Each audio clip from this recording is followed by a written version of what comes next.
All right, so now I'm going to have our lieutenant for District 4 come up, Lieutenant Meeks. He's going to say a few words, but then I want him to answer a few questions because I get a lot of emails and calls from y'all.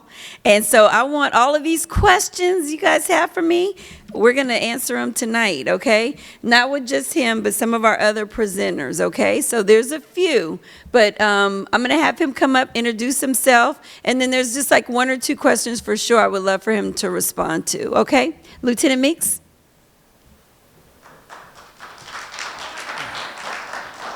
Thank you, Councilwoman. Good evening. Thank you everyone for showing up. Like Acting Chief Hurt says, he's tired, we're both tired, but we look like this because of cocoa butter. So, you know, we're doing the best we can. But as the Councilwoman said, my name is Jeffrey Meeks. I've been with the Inglewood Police Department for 19 years now, to be 20 at the end of this summer. And I'm currently a police lieutenant. I'm the watch commander Sunday night through Wednesday night, and I'm currently your District 4 police liaison, your police commander. So my primary responsibility in terms of just being the watch commander is also quality of life issues and crime prevention measures for your district. I want to talk to you men and women tonight a little bit about what's going on within your district in terms of crime and in terms of some of the Inglewood Police Department's crime fighting efforts, just to enhance your quality of life and ensure that you and your families can go about your daily lives without the intrusions of societal violence and crime. I know one of the major issues in our district, District 4, is the street takeovers that happen on the weekends. They were primarily happening in the intersection of Century and Imperial and Yukon, and the Inglewood Police Department has taken some aggressive measures to deal with these street takeovers. I can assure you that we will not be like our neighboring jurisdictions. We will not allow these street takeovers to go on for hours and destroy our streets, our intersections. We will not allow them to go on for hours and happen to be what occurred in the city of Los Angeles, the intersection of Crenshaw and Florence several months ago, where a young lady lost her life. We're not going to stand by and allow that to happen. So we take aggressive measures in deterring this type of activity and combating it. Some of our measures have really been successful over the course of months in basically alleviating the issues at the intersection of Imperial and Yukon. I will say that they've moved to several different sections in the city, but it's a cat and mouse game. And we're here 7 days a week, 24 hours a day, 364 days a year. So we're chasing them, and they're not coming in our city. We've taken some really aggressive measures that, you know, I won't tell you guys about because you might get caught up in some of this stuff, but they work. They work, and it's to enhance your quality of life so you're not sitting in your homes listening to the nonsense that's going on. So we have a handle on street takeovers, and as you can see when you look at the news, they're not in Inglewood. The news is in LA, the news is in Compton, they're in other cities. They're not in Inglewood because we're not allowing it here, and we will continue to do that for the duration. I know traffic is a big issue in District 4, and I know that as time has gone on, you don't quite see the motorcycle officers up and down your streets like you used to.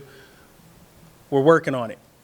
Chief Hurt has enacted some new policing measures in terms of our police beat integrity for our patrol officers, and those measures are starting to show dividends in terms of how we're policing our communities and our police beats and our districts. If you have an issue, and I will always say this, call us. Make us do our jobs. We're here for you. If there's a nuisance going on in your street, if there's some traffic issues, call us. We will address it. We will get down there and we will solve it. I had a resident text me Monday night. She lives on 8th Avenue between 102nd and 104th. There were 2 cars that did not fit on her street. She felt uneasy about those cars because you ladies and gentlemen, you know your neighborhoods, you know your streets. You know what belongs, what doesn't belong, you know what's out of place. She felt like these 2 cars were out of place, and she contacted me. We immediately sent patrol units out to that area to patrol her area and make her feel safer so she can go outside, move her car, and to deter that type of criminal activity that was going on her street, which was narcotic smoking on her street. If you see something, please don't hesitate to call us. Don't feel like you're a nuisance. Don't feel like whatever issue that is affecting you is too small. It's what we're here for.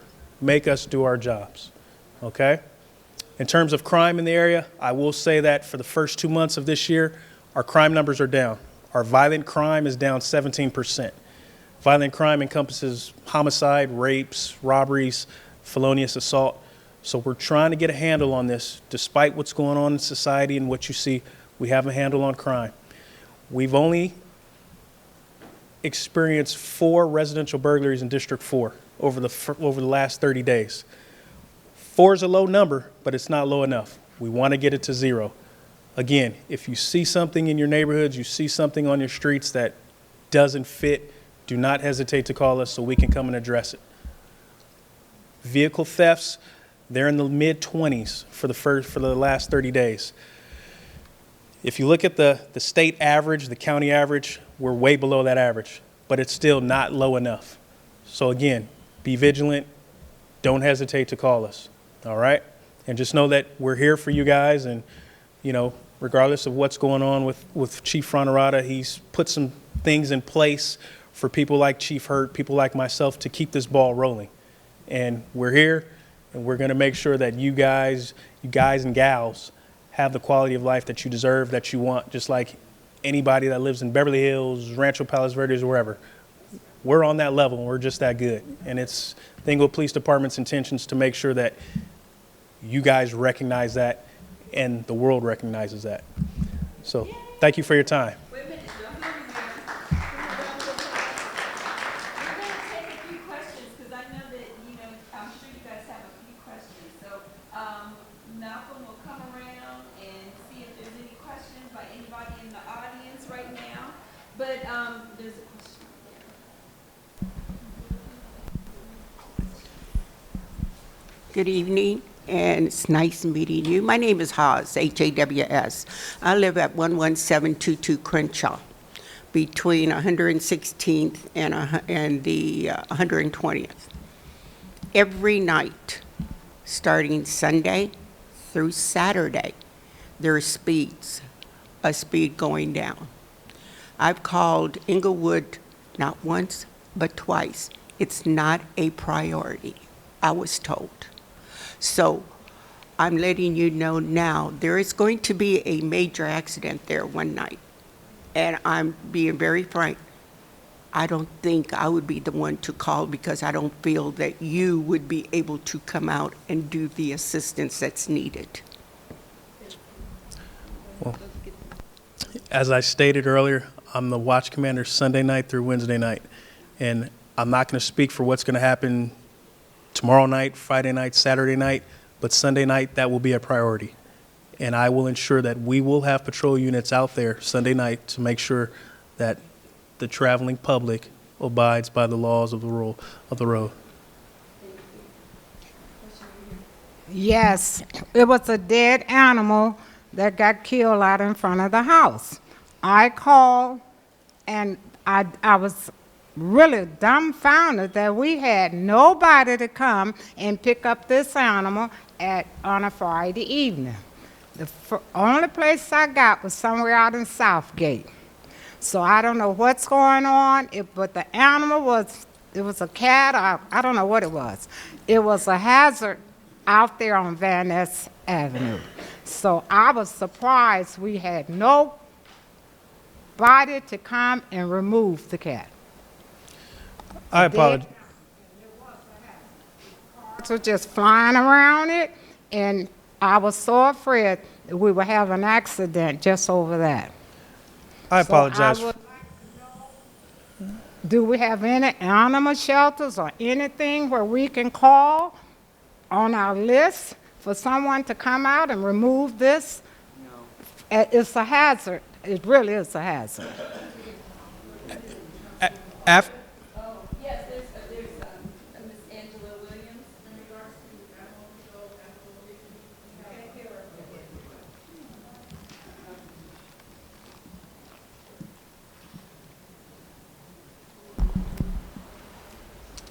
Good evening. In regards to animal control, animal issues, the city has a contract with LA County, with LA County, and they will pick up animals that the city has a contract with LA County. I don't have the number with me, but if you call Public Works tomorrow, I can get you the number. And I'll get you that number LA County's animal control, but we can also facilitate the call out of animal control to come and address that type of issue. But I'll make sure you have that number, ma'am. Ms. Cole, I'll call you on tomorrow and I'll give you the phone number, okay?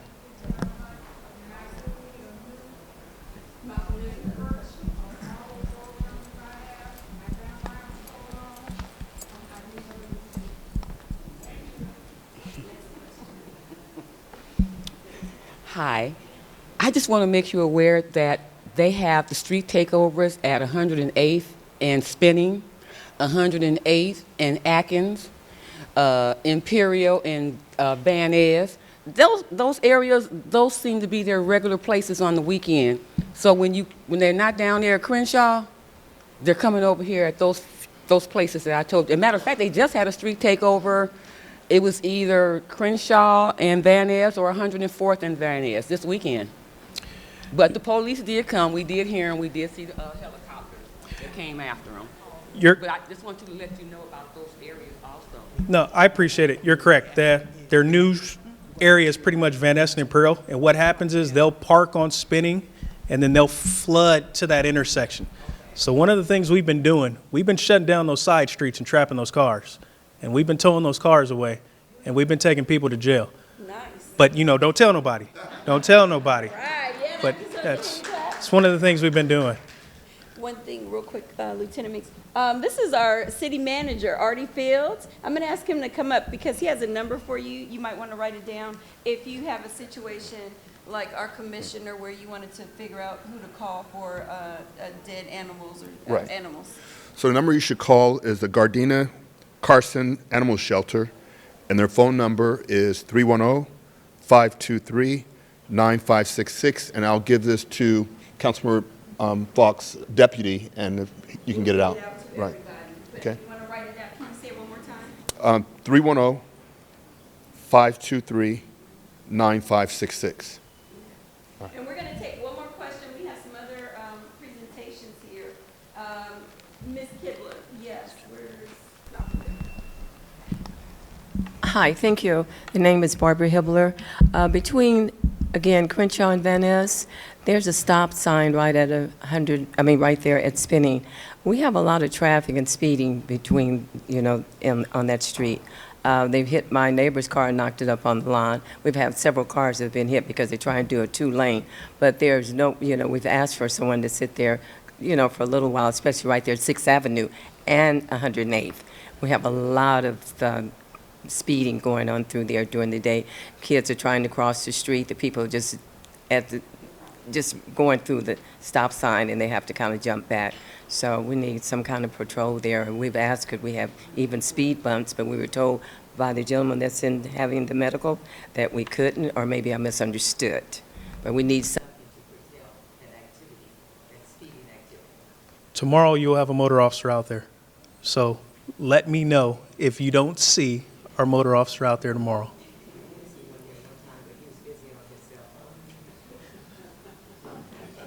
All right, we have one more question over here, Malcolm, I'm sorry.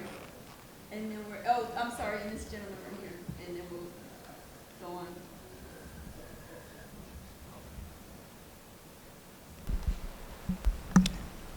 Hi, my name is Joanne Dozier, and I live in front of Central Park Elementary School, and I would like some special patrol over there. I'm right in front of the school, and they come down their street like 100 miles an hour when those kids go to school over there, and I'm so afraid that someone is going to get killed. And also, at 2:20, we need someone to patrol because the people get out of their cars and leave them in the middle of the street and go look for their children, and that's inappropriate. And we do not want anyone to get hurt. And also in the morning, they do the same thing. And in front of my house, we have a meter there for the water when something break out at the school. They just park their car right in front of that meter, and they have a red sign there. They just disrespect that. And I think we need some heavy patrol out there. And I've been living in Inglewood for 45 years in this house, and I want to see something change over there. And thank you. Yes, ma'am. Yes, ma'am. We're gonna get on that. And more importantly, I'm gonna get with our parking enforcement for some of that school traffic in the morning and in the afternoon as well.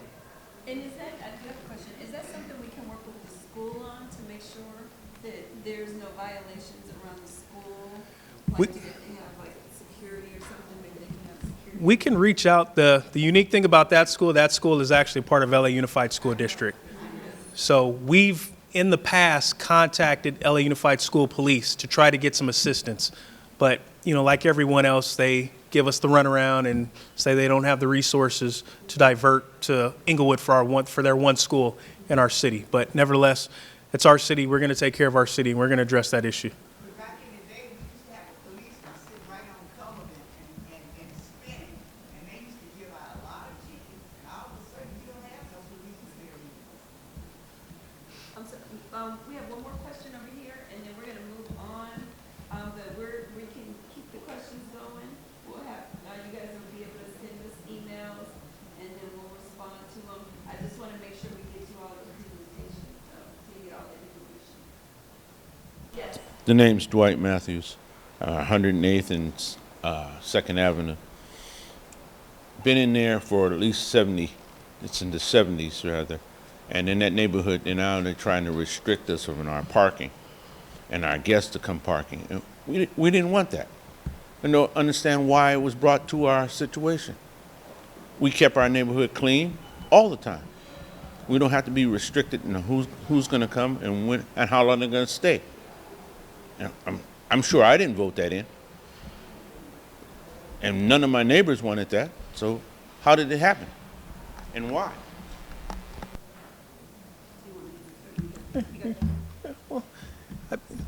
There's a host of issues or a host of reasons as to why that could happen and why that's happening. My best assessment, and more importantly, my best answer for you, sir, would be to take that issue up with the Traffic Commission and take your concerns to the Traffic Commission. And they're better suited to address the concerns regarding parking in the city and why parking is being restricted or what have you. All right? And then let me add to that too, Mr. Matthews. So that's the parking program that we have in place. Where did he go? Oh, there he is. So that's the new parking program that's been implemented. But there is options on the implementation of that program. And so if a neighborhood desires not to have that program implemented on their street, then there's an application process that can be completed. And if a certain percentage of your neighbors agree that they don't want that program, then you guys can opt out. And so we're happy to provide that information to you. If you want to connect with my deputy Malcolm before the end of the night, give him your email address, your phone number or whatever, and then we can reach out to you this week or next week and get you the information on that, okay? You're welcome, sir.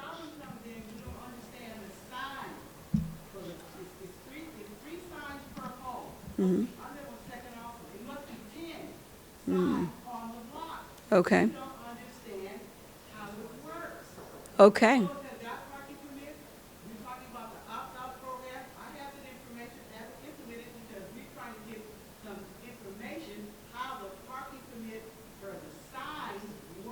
Okay, that's great feedback. That is great feedback. That's great feedback. So what we'll do is we'll take that feedback and I will make sure that I get that information out to you because that's the problem if you don't understand the signs, right? Okay. So, okay, with that said, please give Lieutenant Meeks a round of applause. Lieutenant Meeks, how long have you been in District 4 now? I've been in District 4 since June of 2022. Prior to District 4, I was District 1. So I've been wearing him out. He's like, oh, Lord, Councilwoman, every time he sees me. But he's been doing an absolutely fabulous job working for us. You will all get to know him. He's wonderful to work with. And I definitely think that you will like working with our new Lieutenant Meeks. He was in District 1 before, right? We stole him, so we're lucky. So thank you again, Lieutenant Meeks. All right, now I am going to go into information about our resolution sound installation. I'm going to ask our wonderful city employees to come up. Joy Aldridge and Betty, what's your last name again? Griffith, that's right. Betty Griffith, who's the manager, and Joy Aldridge. They're going to provide information to you all on how to get involved in the residential sound installation program, which is a wonderful program that a lot of our residents are not taking advantage of. We want to know why. You guys, we want to provide the information so you can make an informed decision, but it's a really wonderful program. I asked them to come out here tonight to share this information with you. So come on up and let's get them informed. Hi, good to see you. Give her a round of applause. Good evening, everyone. My name is Betty Griffith, and I'm the director of the program, the Residential Sound Installation Program. This program has been in effect for the last, I would say, 20 years. I've been there about that long, and I am just really pleased to know that, first of all, thank you for inviting us. You really have a hard-working Councilwoman Faulk. When she first came in, we were doing something with residential sound installation in District 4, and we invited her to come out, and she actually walked the grounds with us. We took a section of District 4, and we went into all the homes, knocked on the door, and told them about our program. She was a real trooper. She went with us on that. So I knew then she's really dedicated to what she signed up for. So thank you very much for that. You were the only one that's ever walked the district with us, so we're very pleased that you did that. I am concerned a little bit about District 4. There's approximately 800 units that have not signed up for the program. And we're going to do something that's a little different. We want to do maybe some block club meetings so that we can come a little closer to you rather than just send out notices. Maybe we can figure out why is it that we don't have the representation from District 4. It's a very good program. It's all free. You get free installation, and I'll have Joy will come up and go into the details, but the program's gonna shut down eventually, and I would really hate for Inglewood, District 4, to lose out on a free program that we're the only department actually that deals with noise. And you know, City of Inglewood's getting a lot of noise. So I would think that District 4 and other districts would want to get their homes sound insulated. You just have to merely be in the contour and you qualify. All free. Free new windows, double pane windows, and she'll go into detail, and I don't want to tell it all. But I'm just really concerned about District 4 having that many units that have not signed up. And we want to figure out what we can do to make that happen. So I'll be here for a little while if you have questions or concerns of what you may think that's holding them back from signing up. Please let us know what we can do to do it. Also, we have some other staff here besides Joy. I have our construction managers, Anthony Barbaran, Anthony, and Javier Perez. So thank you all for letting us come out and share our information with you.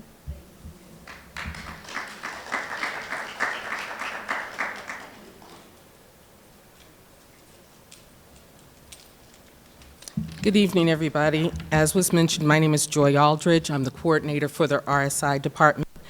And many of you may be familiar with the program.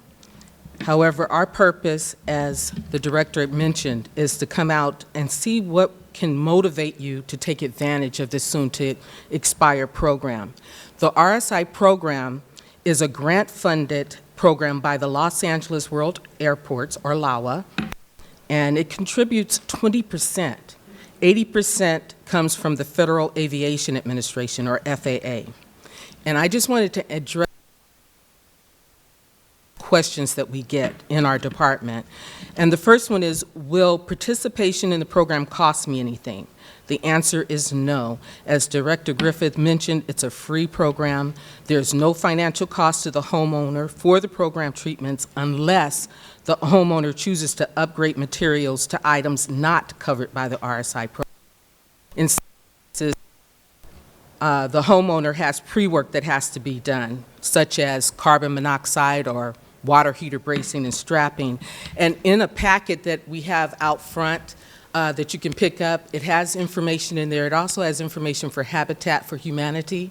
So if you have items like that with your home, they will assist you with taking care of those smaller items. So it shouldn't be a problem, because we have a lot of homes that have code issues, and they're very minor conditions that can be taken care of. Secondly, one of the other questions is, I recently installed new windows and doors, and my home is eligible for the program. Can I get reimbursed?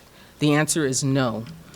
Work completed by the homeowner before participation in the program is not eligible for reimbursement. Third question, will my property be reassessed due to installing the sound installation treatments? The answer is no. The RSI program will not result in the county assessor's office increasing the value of your home. In other words, your taxes will not go up on your property. The fourth one that's commonly asked is, will any liens be placed against my property for the cost of the material and installation of the windows and doors? No, there will be no liens placed against your property.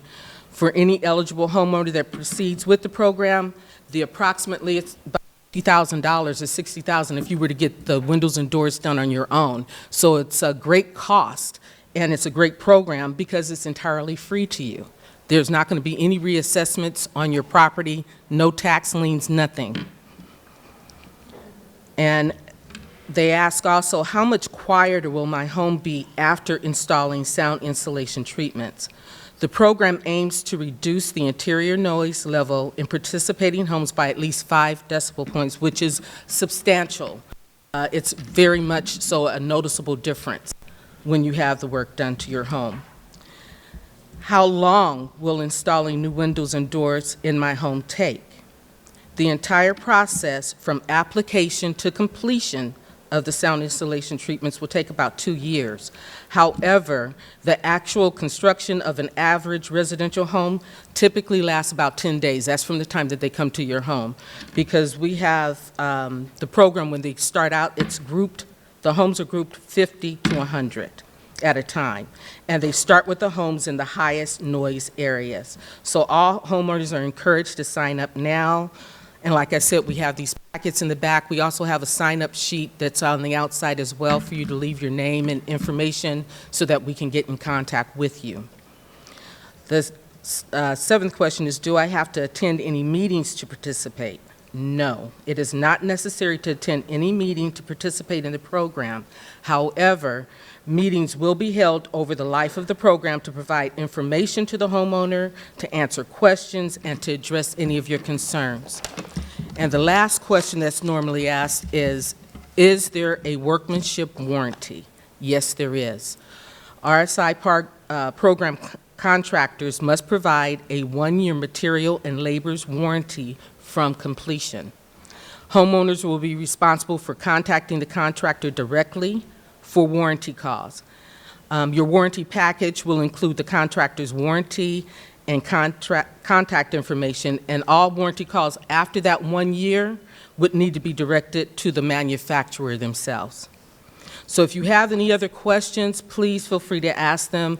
As was mentioned, we have our 2 construction managers here. We have Anthony Barberin and Javier Pereira.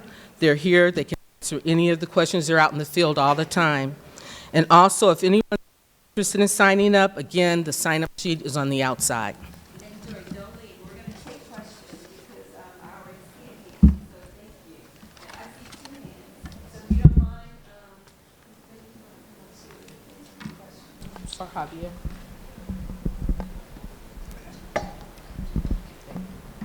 Hello, Ms. Aldridge. Thank you for coming out and telling us about the sound installation program. There's a lot of homes in Inglewood that are in the avenues that aren't in 4th District, where one person on one side gets the program and the person next door does not qualify for the program. Is there going to be a reassessment by LAWA or FAA to come out and redirect where the sound is, because airplanes fly in a different direction than they did maybe 20 years ago when this started, and the majority of Inglewood is in a noise problem. I mean, we have, And like the lady said from the beginning, Inglewood is full of noise. Whether it's construction, yes, it whether it's is. airplanes, we are full of noise. Yes. So, yes, and we're aware of that. And in fact, the director has been working with LAWA in trying to extend that contour. But unfortunately, if you fall outside of that contour, it's nothing we can do for you at this time. Have you checked recently? I haven't, but my next door neighbors and people who live right behind me, maybe three, they live on 2nd Ave, three doors down, they didn't get it, but I'm on the corner, I got it. But there's no way that the airplane is only giving noise to my house, and they live 3 doors over to the left. And they go by the decibel levels when they're out there checking, so maybe, I don't know if they have trees around the home or what it was that probably reduced the amount of noise when they're out, because it has to be a certain level for them to be qualified for it.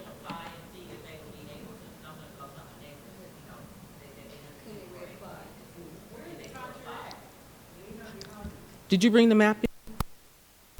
Javier? She said, can they reapply, right? If they're in the contour, yes, they can.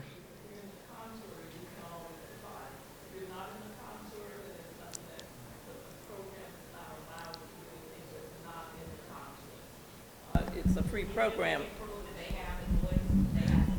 And let me just say this. I am sure there are properties that are hearing the noise, but because they're not in the contour, they're not eligible, and FAA and LAWA will not pay for them if they're not in the contour.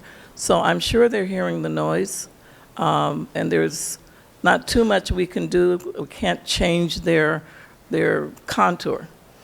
So there is some things that I'm working on to see what we can do outside of their guidelines, but right now there's nothing that we can do. If they're not in the contour, they're not eligible.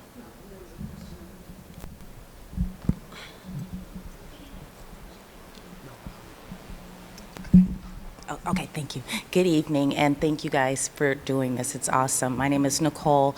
I'm the block captain on Van Wyck Street, and so we're smack dab in District 4. So I was very surprised when we said, how come people from District 4 are not applying? Because I went down to City Hall 1, 2, 3 times, and they told me, no, I'm sorry, you're not in the contours. So if that will answer someone's question as to why you don't see a lot of people in District 4, we're probably being turned away. Thank you.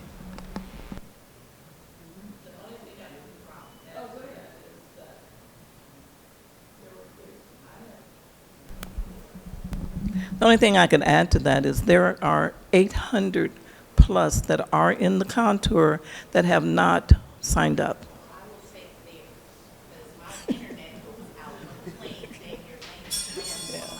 Yeah, and I'm really concerned about this because the program will shut down. 20 years is a long time for a program to be going on, and so we've done our lion's share of a lot of homes in Inglewood.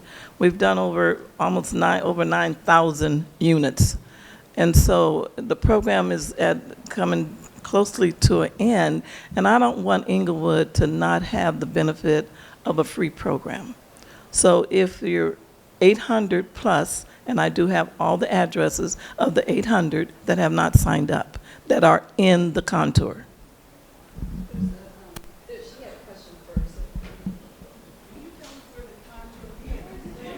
a map they're going to provide you. Yeah, so if you can grab one on the way out, you can see the map and for yourself, and then there's also contact information. So then they're happy to follow up with you if you have any additional questions. That was the same, okay. Yes, ma'am. Okay. Okay, we're having the same problem on 108th, most between Venice and Crenshaw. They're stating that they're not, I guess, in the contour or the decimals, but they get the ground noise from the fire department as well as the police department, and naturally the planes that go out east, when the weather changes. So we never could understand how come they weren't eligible for the upgrades.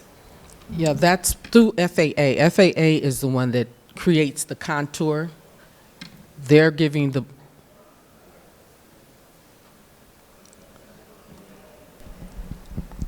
So if it's not within the contour that they set, it's not going to be eligible. My question is, when was the last time the FAA was contacted about the contour? Has it been years? Is it possible for it to be changed? And if there is a contour, why can't it end in the middle of the street rather than between two houses? You know, it's kind of strange.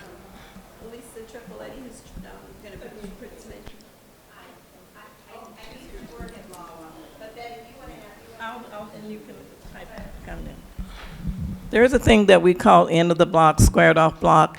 And so when if you're in a block and the contour ends and you're in the middle of that block, if the block is still going on, we will do the end of the block of the homes that are not really eligible because they're not in the contour, but we did that block.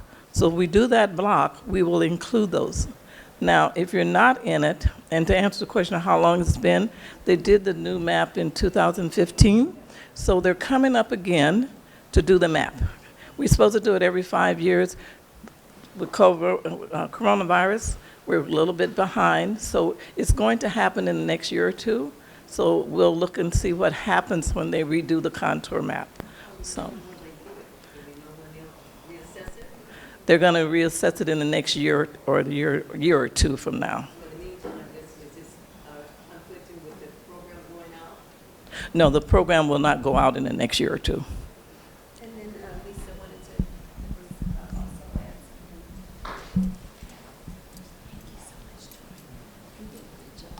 something. I think you answered it all, Betty. I mean, they did it in 2015, they did it in 2020, but they're going to update the maps. And I think as soon as they update the maps and you do that, you look at where you are, I think that's really important. And there's also some state contours that you might be able to look at that give you an indication of more recent, every quarter they have to put out some of the maps. So that might tell you the trend of the next update. Oh, Malcolm. All right, well, thank you all so much. You had a lot of great questions. Please see Betty and Joy after this meeting. They're happy to provide you additional information and go over the contours with you and provide contact information. And then just follow the program because they will be around, and if the contours change or if there's updates, they'll make sure that we get that information out to you all, so maybe you might have an opportunity to participate in the program. So can I get a round of applause for our team? Thank you. Thank you guys so much. Okay, next we're going to get to Cinder Eller. She is our community service liaison for the city of Inglewood. And what I asked her to come here tonight to talk to you a little bit about the homelessness situation that's happening. So as you know, Los Angeles is really, they have targeted their homeless program, and they're really working on that now, but we've had spillover from the city of LA. And so I work with her so much near the 105 off-ramp at Prairie and over there near the 105 freeway. And she's just been such an amazing resource for District 4 and the city of Inglewood. I know that I get a lot of calls, a lot of questions about what's happening, why do we have an encampment here, who do I contact? So I'm going to bring Cinder Eller to the mic to answer your questions. Cinder Eller? Can I get a clap? Hi, y'all. No, I'm just kidding. Hi, everybody. Good evening. As she said, I'm Cinder Eller, 28-year employee of the police department. I'm so excited about that. 28 years. Got a couple of more with you. District 4 is like my baby because I grew up there. So that's where my formative years was. I went to all the elementary schools over there, so I love District 4, you guys. As I said, that I run the homeless program here, but I don't just do homeless. I'm community affairs, I'm code enforcement, I'm public works, I'm parks and recreations, I'm deputy city manager, I'm ITC with Matt. I mean, I just do everything. I'm a catch-all. But today we're going to discuss the homelessness. So yes, we do have homelessness in the city of Inglewood. That was said a few weeks ago over city council that we said there was no homeless in Inglewood. That's a lie. No one has ever said that there's no homelessness in Inglewood. That is, you can walk around the street and see it. So I want to clear that up and make sure you know. Another thing was said that we had over 700 homeless in the city of Inglewood. That's also a lie. We do not have 700. Those 700s came from our adjoining cities, which we butt up against LA County, Hawthorne, LA, all the cities around Inglewood, and they counted the homeless during the count 2022, and they said that they were our homeless. They added them to our homeless. Yes, it says we have 500. That's because we have transitional housing here. If you don't know, the U.S. vets, it's considered transitional housing, and there's 200 U.S. vets over there, and that is added to our homeless count every year. So every transitional housing. We also have hotels here that house the homeless because we have a program called 211. And if you don't know about that, that's when you can call and get all types of resources. So 211 has placed over 100 homeless in the hotel off of Century, which is the Trade Winds, which is called, what is it, Lieutenant? Backpackers Paradise, but it's the other name. Adventure, thank you. So it's Adventure Hotel. They have over 101 rooms over there, and 95% of them are with the homeless. So every year they count all transitional housing to say that they're part of the Inglewood count. So I want to make sure you guys understand, if you hear that, because the mayor mentioned it too, until I had to, clean it up and tell you what was going on. And he's only going off the numbers. So I had to go and present to him to make sure that everybody understood that it's not 700, okay? It's not, but we do have it. We are trying to get a contract, a grant with LA County, and they're going to give us money, and what we have to do is assist 50% of the funding that we get if we're awarded the amount. It's over $300 million amongst LA County that we can apply for. And if we get the funding, then 50% of the funding have to go to the Caltrans on-ramp, the freeways. Because if you know that, like Councilwoman Faulk was just saying, that all the freeways, all the homeless are there. Okay, so we have to use 50% of that money, whatever we get. We didn't get it yet. Okay, understand, I'm telling you what we're trying to do.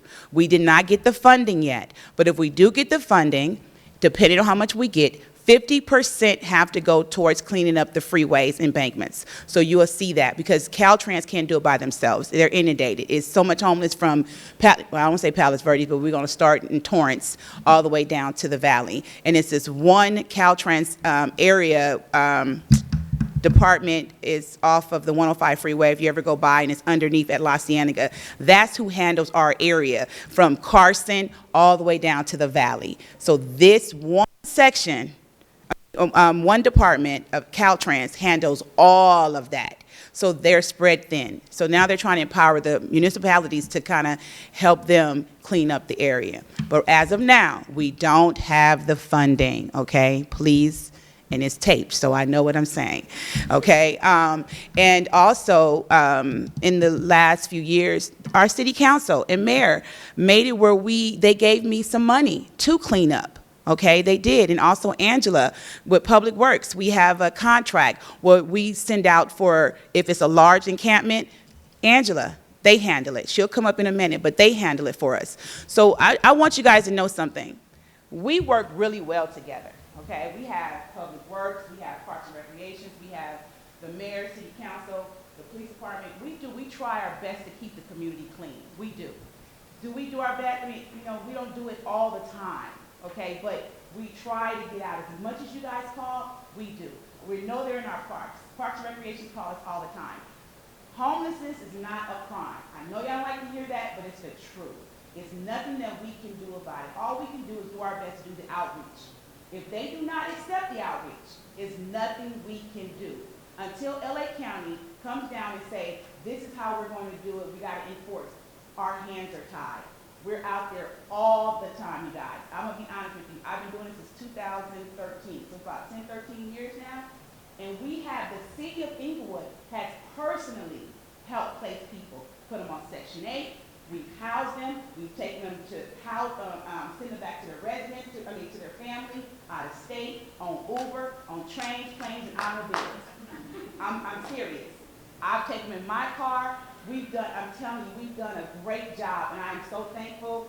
And tell the mayor, council, I'm very thankful for you guys, because they give us a lot of leeway when a lot of cities don't have what we have. So we have a lot of cooperation. So we just need you guys to cooperate with us and make sure that you understand that our hands are tied. It don't look good. I know.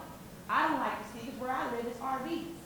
So when I leave here, I gotta go deal with it now, because I got 25 calls from my neighbors, because I'm neighborhood watch over there. So it's not that I do it here, this is my life. This is what I really do. I'm about this community. I'm all about this community. So if you have a problem, call me. Just leave a message, or my chief put it on the website where you can do email. You can go on there and it's information, and it comes right to us. It goes to Lieutenant Meeks. It goes to every lieutenant in each district. Okay, so anytime you see a call, hey, I see somebody outside, we'll get to it. Is it like right now? Sometimes we do. But with the help of these guys right here, they call me all the time. She'll talk to me about it. Parks and Rec, Sabrina Barnes. We have a great method here. So I want you guys to understand, we might not be able to get to it every day, but when you do call, we will. Okay? Any questions?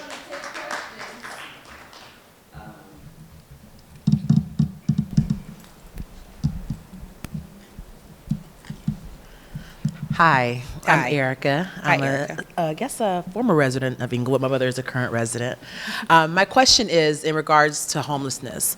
What has maybe been some outreach to some of these nonprofit organizations that may be able to help with some basic things? Maybe if we don't have the grant right now, maybe it's about kind of helping them with food, clothing, etc. There's a program called Beauty to the Streets. Shirley Raines, who is humongous downtown on Skid Row, Black woman, who raises a lot of money, and it's almost as if we know we have the problem. What can we do to manage and be able to provide services, health, et cetera? So I'm just curious, outside of the grant, what are some of the nonprofits we can lean on as well?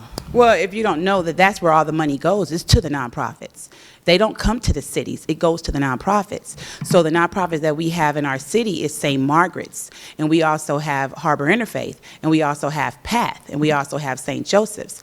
And, you know, so these are the agencies that are funded to do the outreach. So, but they're spread thin, right? So it's like we have to set a schedule for them to come out to come outreach to our homeless. That's why they're trying to get us to get funded so we can do it. So we had a team called Inglewood Mental Evaluation Team. It was myself. It's my partner, Officer Osorio, and Anika Simpson. She is a clinician with the Department of Mental Health.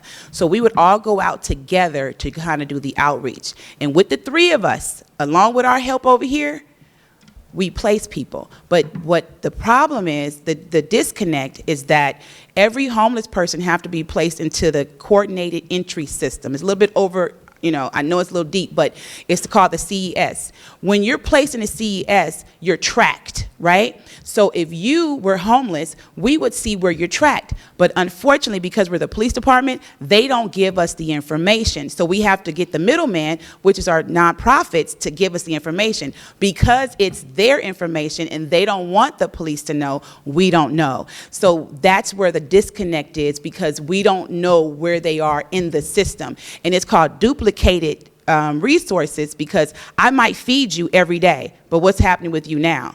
I might give you clothing. I might give you a voucher to go to the hotel, but who's following up with you? We can't do it because we don't have the information. So we're also working with St. Margaret's. They're going to, if anybody knows anybody want to get hired doing homeless, we have a position open now through St. Margaret's. It's the homeless coordinator. They'll be working with me for the city of Inglewood directly. So then we'll have that connection that they can run the person and tell us where they are. But the nonprofits work, that they do all the work. So it's just that we're, you know, police department, they won't give it to us. Yeah. So when we go out, I try to go like, not like this, but I mean, in, you know, regular clothes, because then they'll talk to me. But if I go like that, they won't talk to me. Yeah. And then real quick, and then we're going to move to our next presenter. Okay. But I do want to ask you, so I'm just, you know, District 4 resident. So if I'm driving down the street in District 4 and I see a homeless encampment, can you tell me like what the steps were as far as trying to see what we can do to provide resources and maybe provide, you know, additional services to them so that they're not, the camp is not building? Can you talk a little bit about that? Right. Okay. In a nutshell, Chief Fronterada, as you guys know, he said he's out. He made it where if you call dispatch, any officer, anybody can go out and say, hey, you know, they know how to tag. What we do is we tag the homeless encampment, and we give them 72 hours. Before we do 72 hours to clean it up, we outreach to them. So all you have to do is call a non-emergency phone number, which is 310-412-8771, 310-412-8771. And you just say, hey, my name is Cinder. I'm over here on Crenshaw in Manchester, and I see a homeless person. Can you send somebody out? They will, in turn, they will call me. And, you know, and I might call Angela's group, and we will go do some outreach. Or I'll call St. Margaret's and have them go out. And you can call me directly, and my phone number is 310-412-5530, 310-412-5530. Or you can email us, and the first name, last initial, last name, at cityofinglewood.org. So Cinder Eller at cityofinglewood.org. And I'll get all the information and come out to help you. But those are the steps. It's just call dispatch, we'll send somebody out, call me, I'll go out. Cinder, Or 211. 211. The $300 million, when do you guys expect that to be? Is it? We're in the process. So what we have to do, we have to figure out how we're going to allocate, how we're going to use the funds. And no, we haven't done it. We're in the process because we have to sit and talk to the city manager to figure out how we're going to use the funding. And once we say how we're going to use it, we send it back up to the county, and they tell us how much they're going to give us. So we're in the beginning stages. All right, can we give her a hand? She is one of the hardest working people in. All right. Thank you again, Cinder. Okay, so now we've conquered our homelessness situation, and we have our questions answered there. We also have a lot of questions on trash. And so I wanted to see if we can get those questions answered as well. I asked Angela Williams from the city of Inglewood to come up and provide a little more information to you regarding our trash system and answer your questions. So Angela, if you would please come on up and give her a hand while she's coming up.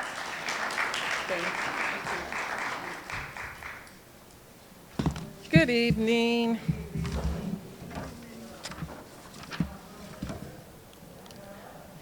Again, thank you, Councilwoman, for inviting us to come out, for the opportunity to speak to your District 4 community. My name is Angela Williams, and I serve as the city's Environmental Services Manager in the Public Works Department, which means I manage the city's waste or trash contract. The trash or waste is collected by the city's franchise hauler, Republic Services. Although, is this better? Better? Yes. Okay. The trash is collected by the city's franchise hauler, Republic Services. Although the services are contracted, the city is responsible to manage the contract and make sure that all services are provided as outlined in the agreement. I have a staff of 4, and tonight with me, I have my 2 field officers, Officer Ken Henderson and Officer Jeffrey Givens. If you can come up here, please, I'd appreciate it.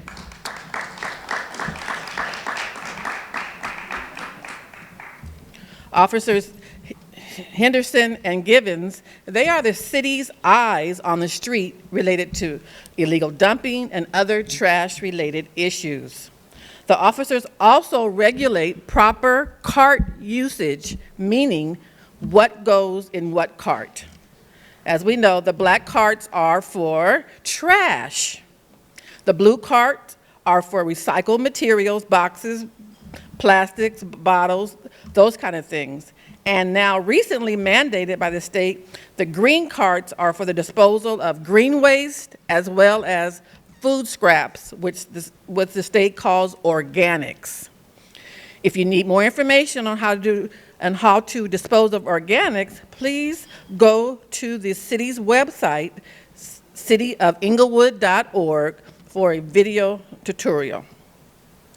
Trash collection services also provide other programs that are available to Inglewood residents. For instance, the city has upcoming free bulky item pickup, which we call Operation Clean Sweep, and that will be during the month of April. The city will present Operation Clean Sweep, meaning residential properties can put out bulky items without scheduling to call for large item pickups, furniture, appliances, out for collection on a Saturday during your Operation Clean Sweep. We have flyers for the information of the dates which your Saturday correlates to. It correlates to Monday. People who have services on Monday, their Saturday will be on the first Saturday of April, and then we have flyers for that information.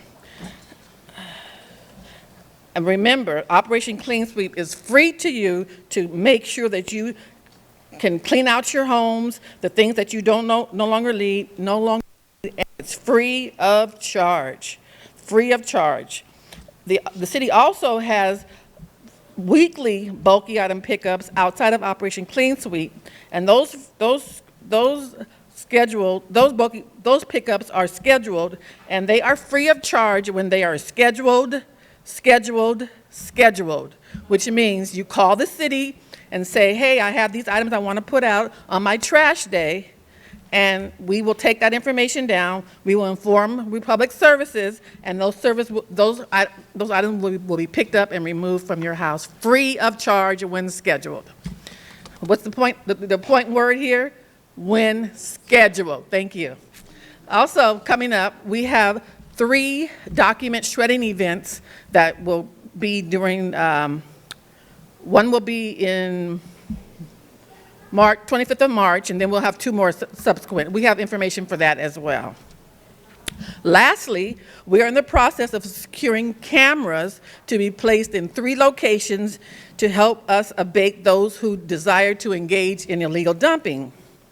The cameras have the ability to capture facial details as well as license plate identification. If the person found to be engaged in the illegal dumping activity are found to be guilty, their vehicle that was used in the dumping will be forfeited and will become the property of the city. We are serious about keeping our city clean. If you have any questions regarding this information presented, you can please contact the Public Works Department, and our number at Public Works is 310-412-5333. Thank you. Any questions? Thank you. We have a question over here.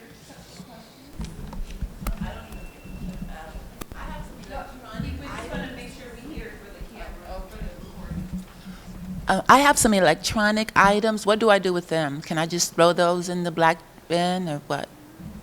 Pick up. Office. We also have a system in place, contract company that will come out and remove those electronic items as long as they are not commercial refrigerators and such. The 412-5333. 412-5333. 5333. And that service is free as well? Yes, free. And that doesn't have to happen on your trash day. That can happen any day of the week, Monday through Friday. And there was one more question right here. You can bring them to that event, but To that event as well. we're talking about just day-to-day calls. You can call and have those picked up, but you can bring them out to that event that's going to be scheduled for March 25th. So, one thing that I want to make sure, because I travel to District 4 regularly, so if you see something, then please reach out and contact the number and report it so that our team can get out there, because we do have a lot of illegal dumping in District 4, and we don't want our district to look cluttered and have a lot of trash all over. So if you see that somebody has dumped out some trash, report it and call our team so they can come and pick it up, okay? Is there any other questions on them? One more quick question, yes. You said that they was putting cameras in the alleys.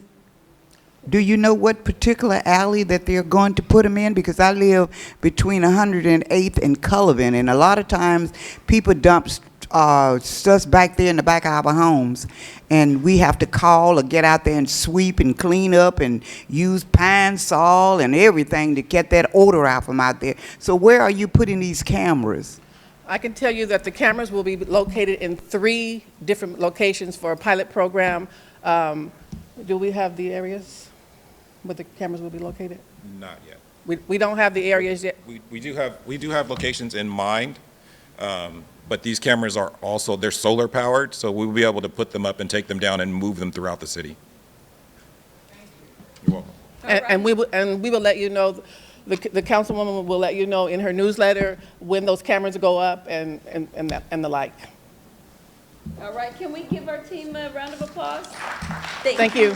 Thank you. All right, so next we have up Sabrina Barnes, and she is going to talk a little bit about our parks and recreation. So as you know, our parks have been going through some significant improvements, especially Edward Vincent is going to be a beautiful park. But I asked her to come here to talk a little bit more with you about some of the upgrades that we'll see in our parks, and then see if you guys have any recommendations or suggestions on what you'd like to see as residents. So Sabrina Barnes, please come forward. Thank you so much for coming.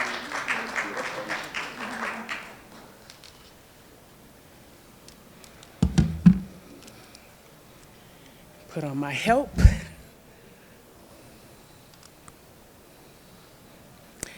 Good evening, everyone.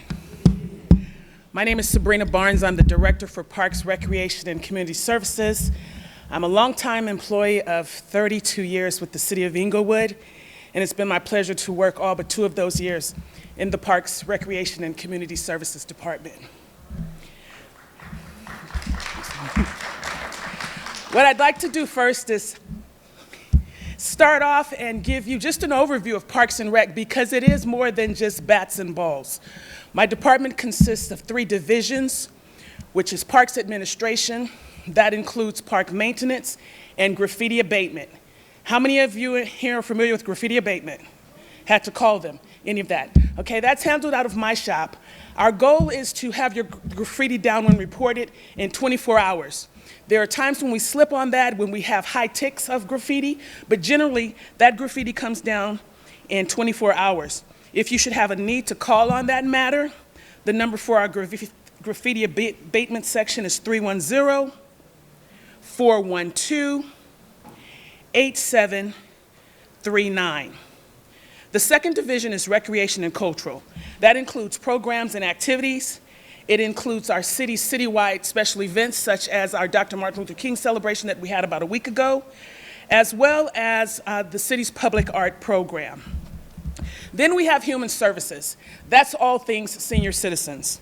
That includes home-delivered and congregate meals. We serve meals at our Inglewood Senior Center daily at noon for seniors. Our senior center is open to residents 50 and older, but ideally, if you want to take advantage of some of the more critical services such as transportation, the nutrition program, that age is 60 and above, and you must fill out a participant membership form. However, there are no monetary requirements, there are no age requirements, and because it is open to all seniors and we are funded by the county, if your best friend happens to be from Los Angeles, it's okay if you bring them with you to have lunch with you at the Inglewood Senior Center.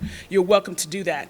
We have hot meals at the site, but we also have home-delivered meals where we serve to our more who don't have the ability to get out or don't necessarily have someone that's able to prepare meals. So we actually daily. You can take advantage of frozen meals or hot meals. Then, of course, we have programs and activities for our seniors, everything from Tai Chi and sewing to line dancing and chess, and you're welcome to participate in that. As Councilwoman Faulk indicated, she asked me to come to share some of our upcoming program or park developments. And so I'm going to start off in District 4. District 4 has our smallest park acreage. So immediately in District 4, you have Center Park. And that's pretty much a neighborhood drop-in park. It's not staffed. We don't have a recreation building there, but it's open to the public. About 5 years ago, we upgraded that park. We added a walking track, fitness stations, picnic arbors, all for the enjoyment of the public. Because it's a neighborhood park, it closes at dusk. So at dark, most recently, 5 o'clock, 6 o'clock, we lock that park up. As the summer comes, it'll close a little later, about 7 or 8. We also, through a joint use agreement, we share that property with the Inglewood Unified School District. The city actually owns it, but because they don't have a playground and we have a park, we have a joint use agreement with them where they take advantage of the park during the daytime as their playground. Center Park. Center Park. Center Park is between 111th Street and 111th Place, between Doty and Yukon. It sits right behind Worthington. It looks like their playground, but it's actually Center Park. You thought it was their playground, I'm sure. So with that small neighborhood park, it's possible that a lot of you use other parks, such as Darby Park and Vincent Park. One of the things we've been hearing for the last year or more is what's going on with that walking track. So I'm pleased to let you know that we are getting ready to rebid for that project. We hope to be under construction before the end of the year. We will be replacing the track in its entirety. We also know that it doesn't really matter if you come to the park, but you don't want to use the restrooms. So yesterday, was it yesterday, you all approved an agreement. We will be renovating the restroom. There are two. We're starting with the one closest to the ball field in the building. We will be under construction for a new restroom at the park within the next 30 days. It is part of a larger project that we're doing throughout all of our parks to improve our restrooms. We just completed a new restroom at Vincent Park. That's the second of 6, and we will start a third one there in the next 30 to 60 days. That is also up for approval by our mayor and council. We've had some investment, some great investment at Edward Vincent Park. An organization by the name of Grow Cycling committed $1.2 million for a pump track. So do know that when I first heard it, and I've been in recreation for a while, I think probably because I missed that last recreation conference, they said, we want to build a pump track. A pump, what in the world is a pump track? Well, a pump track is a cycling course that has bumps and berms that you pretty much propel using your bike and your body motion. So we are going to have a world-class track at Edward Vincent Park. There will be 2 tracks there. There will be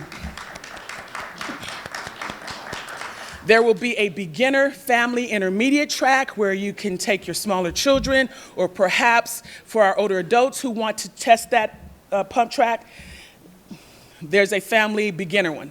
We also will have a world-class track, which is a little bit more complicated. It's for the more advanced cycling person, but it also, in the coming years, will serve as a championship track for Red Bull events. Red Bull is one of the their designers, Red Bull designers, for their competitions that you see on television. They are actually involved in the design and the construction of this track. So it will be used for world-class events. We also have, if you've been to Darby, you know that we have Dodger Dream Fields. We have 2 of them. Some years ago, the Dodgers Foundation invested in Darby Park, and they renovated 2 of our ball fields. Well, if you've ever played at Vincent Park or you grew up like I did, I went to St. Mary's. Many days we came down the steps that used to be there to go to that field to practice for baseball. We will now have 2 brand new Dodger Dream Fields at Vincent Park, which are currently under construction. We actually expect to have our grand opening in May to coincide with the opening of Dodger season. We are really excited about that. Our mayor and council, Councilwoman Faulk, our mayor council have put a lot of money and support into helping to upgrade our parks. For many, many years, we had deferred maintenance for one thing or the other because we just weren't in the best financial place or because we were building. The developers were just coming. Now we are in a much better place. Our mayor and council can commit city resources as well as grant funds to projects. So we're excited about that. Our goal right now, because Vincent Park is our 55-acre signature premier park, is that we're spending a lot of time and money there because it's the biggest park and it's a draw park. And so we are having a number of projects that are happening. PepsiCo on next week will start a construction project. They will be renovating the basketball courts. So slowly but surely, we're making improvements at all of our park. It's our goal that you all have a quality play experience, a quality walking track experience, whatever it is when you're in the park, and we want you to be there. We saw when we renovated Center Park that once we renovated that park and the neighbors, the residents took it back over, any bad actors that were there went away. So we know where there's ownership and pride that things are well maintained and they're kept well. With regards to programs and activities, we will be launching a survey next week where we want to hear from you. With COVID, a lot of our programs went away. Some of our instructors did not return, but we are actively recruiting instructors, and we want to hear from you. We want to know what it is you want to be involved in, what you're interested in bringing your grandchild in. We will be making that survey link and blurb available to Councilwoman Faulk through her assistant to put in the newsletter. So just like you received information to this, you'll be able to get our survey. It'll take you a few minutes to click it and then tell us what you want. You know, what do you want to see in the park? Lastly, I know you said 5 minutes, I'm probably about 9.5, right? Lastly, on this coming Saturday at the Inglewood Senior Center at 10 a.m., we will be hosting a community input meeting. The city of Inglewood is the recipient of approximately $3 million through Measure A. Measure A was voted on by residents in 2016, and then the city has received funding for that. A major part of being able to spend that money is community engagement. So on Saturday, this Saturday, day after tomorrow, we'll be at the Senior Center at community input meeting. And it's pretty straightforward. You won't be out there all day. I'll tell you about some projects that we have in mind, and you're going to help us prioritize. You're going to tell us if you like those. You might say, you know, Sabrina, that's great, but what we really like is this. And we're open to those suggestions. I will note that our projects will be prioritized based on health and safety, then on aesthetics, and so on. But with that, here, I welcome anything further that you may have.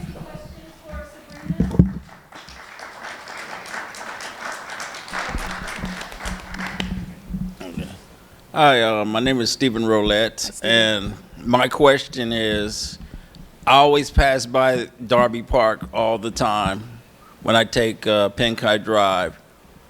Do they ever have baseball played at the fields where they renovated it? So at the Dream Fields, the bulk of the play is seasonal.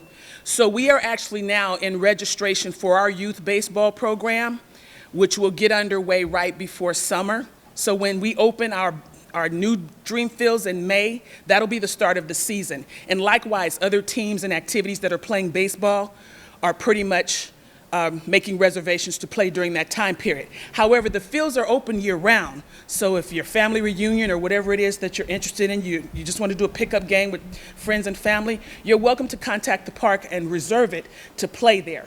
But our organized gameplay is predominantly seasonal when it's baseball season. I have one more question for you. As a youth, I played at Getty Field, and I was sad to see you guys tear it down and put the housing. And I was wondering, has anybody ever come to you to plans or try to redo another Little League park? No. The answer to that is no. When Getty Field went away, there was a trust fund that was established to support scout sponsorships and gameplay, but also we have, I'll say we have an obligation or a commitment to serve our kids. So while the teams that played at Getty Field may not have a dedicated park, we do have a user preference. So you said you played as a youth. When we're looking at who's able to use our fields, it's youth residents first, adult residents, youth non-residents, and then adult non-residents. So we always try to, maintain some priority for our youth in the community who want to play, as well as our adult residents. So they don't have a dedicated field, but we welcome them at Darby. You're welcome. All right, can we give Sabrina Barnes a round of applause? Thank you and good night. And he is with our Code Enforcement Division, and he's going to provide a little bit of information because I get a lot of calls regarding vendors. You see vendors, or you see the pop-up restaurants, or different violations. So he's going to talk to you a little bit about the violations that's happening in District 4, and he's going to let you know how you can also be the eyes and ears in District 4 to connect with him and get those problems resolved. So Jerry, please come forward. Thank you. I remain humble when I ever take a microphone. The folks that have gone before me are definitely big shoes, and I say thank you, for the opportunity that this city has given me. I'm a District 4 resident, been there at Crenshaw and Imperial for the last 25 years, so I take this personal.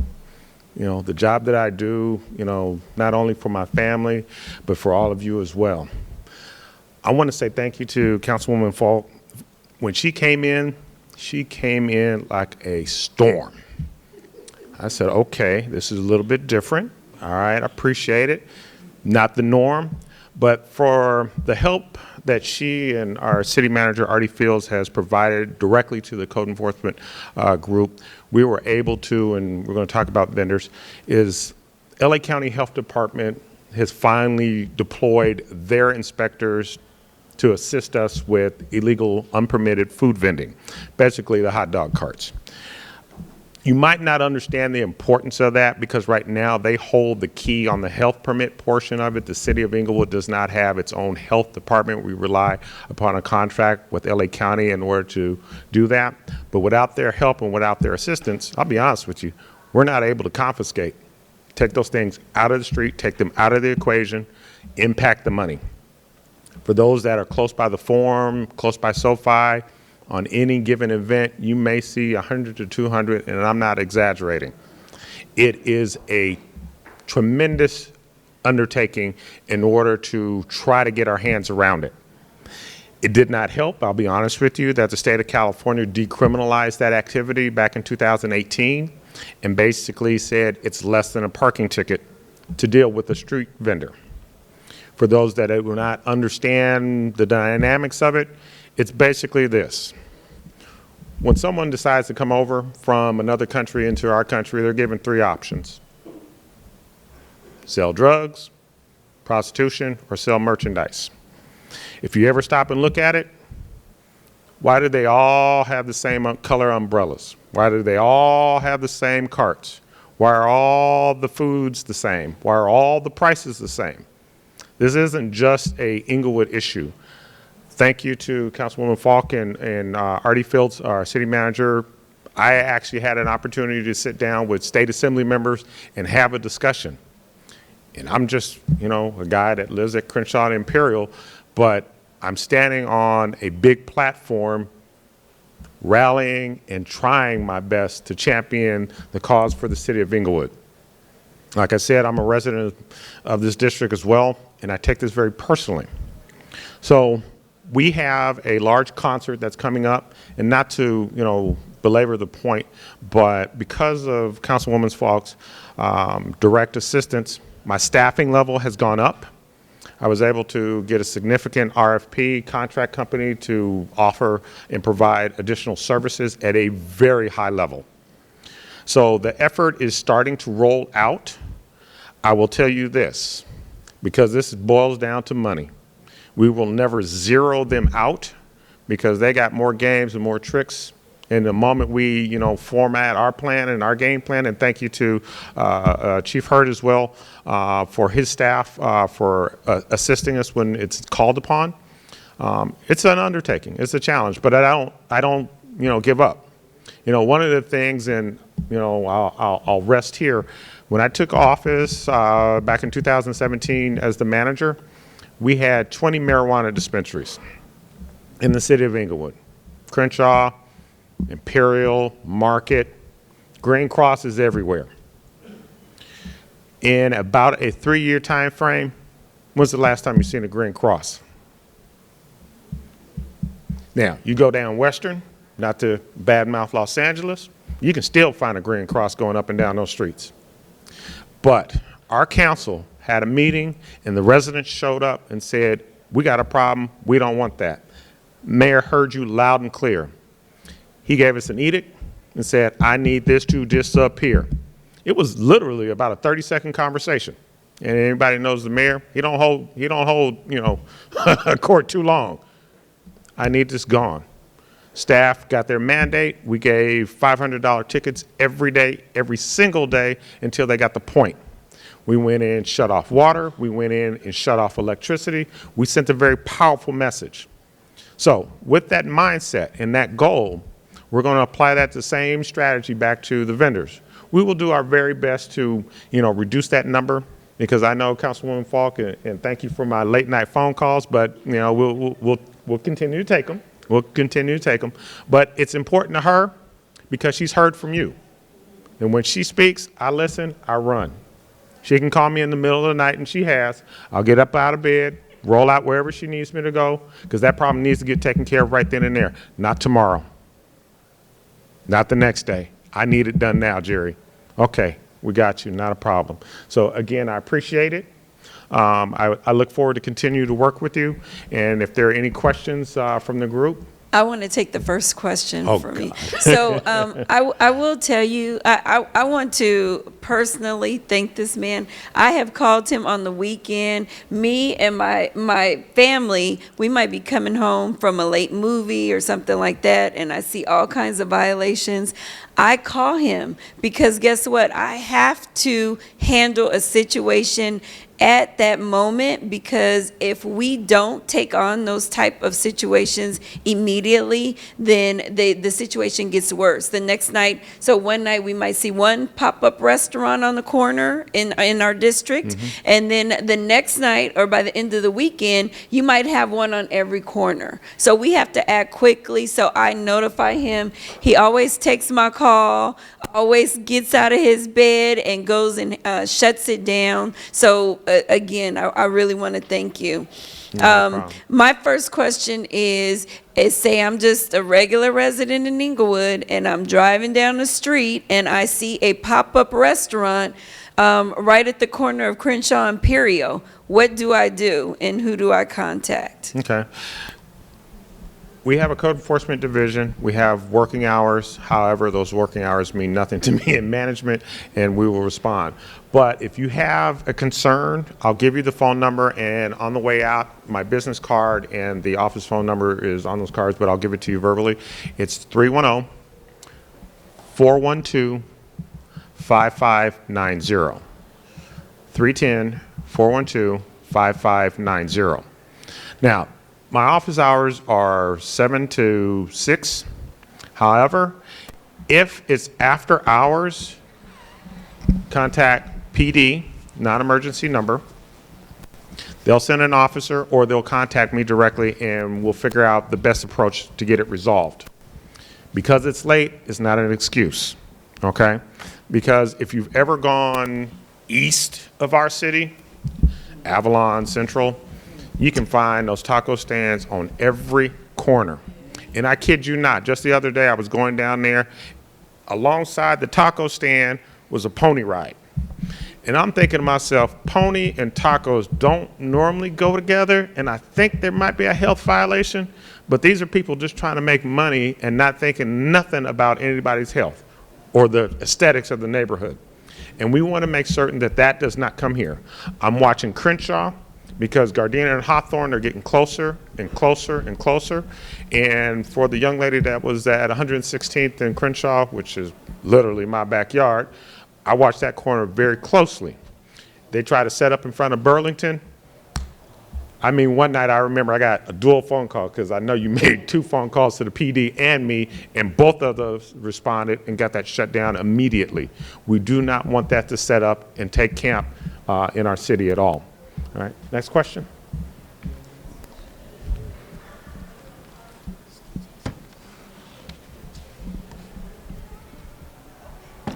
So there is a pop-up restaurant in front of El Polo Loco on Century across the street from Casa Gamma.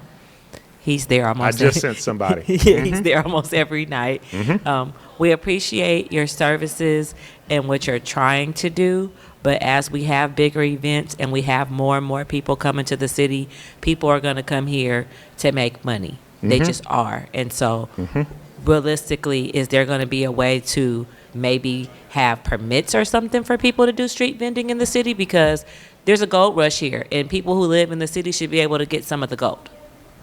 Well, like I stated, SB or Senate Bill 946, which was established in 2018, decriminalized it. September of 2022, SB 972 kicked in, which mandated that health departments provide standard about middle of the block.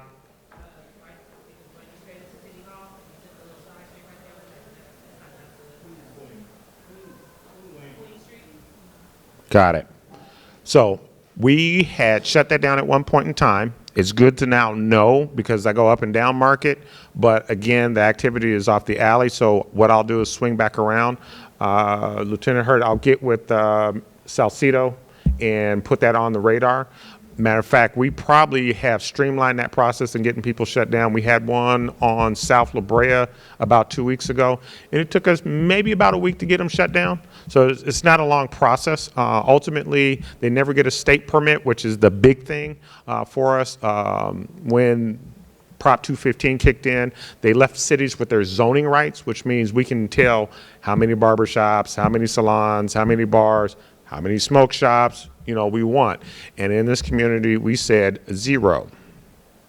Okay, so I will definitely take that back. The lieutenant for narcotics I will get with tomorrow morning and discuss, what the strategy will be to go back and revisit that location, okay? Thank you. Thank you. Thank you all for your questions. Oh, we have one more right here.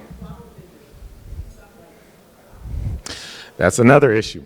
So now, Councilwoman and Cinderella were talking about Caltrans. So a lot of our flower vendors are literally standing on state property.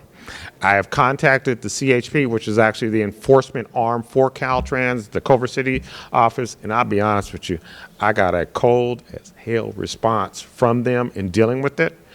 Because my authority is only within the city of Inglewood. It's not like a police officer where they can go throughout the state of California. Caltrans, CHP are responsible for those little dirt patches that they stand on, and they know it, unfortunately. Now, if they happen to step off that little patch, oh, they're all mine, all day, every day. We, on a regular basis on the weekend, will fill up a truck, trash, throw it away. Okay. We've already had that conversation. Thank you. Trust me, I was on that a week, well, how many weeks ago? We just had that conversation a few weeks ago.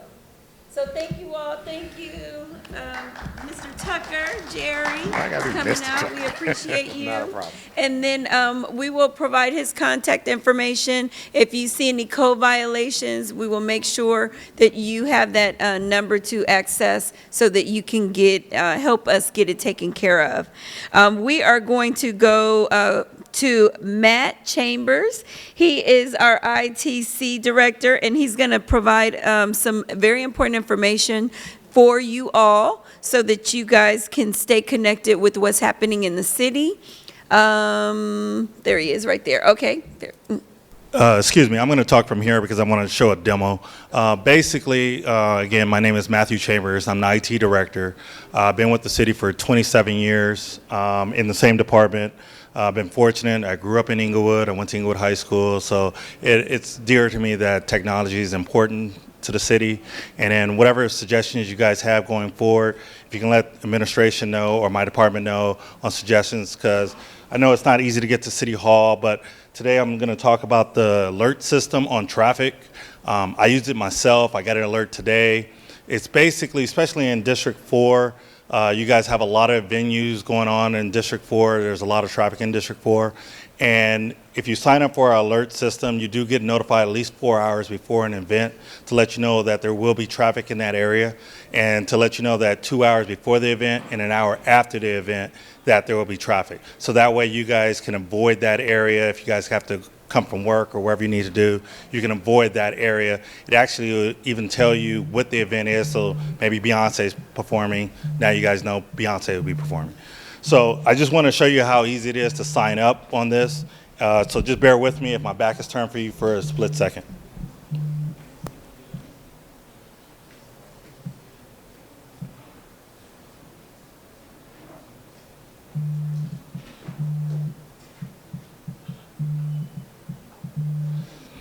So the first thing you want to do is go to our city website.